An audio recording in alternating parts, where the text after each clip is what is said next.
Hepiniz sıkışar merhaba arkadaşlar. Bugün arkadaşlar yavru köpeklere bakın arkadaşlar. Buraya bırakıyorlar. Nasılsınız? Çok tatlılar. Ay bunları bırakıyorlar mı buraya?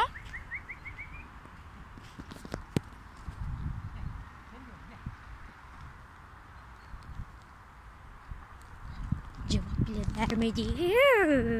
Şerefsiz. Bu arkadaşlar bir yere gidiyoruz biz de. Al kafam.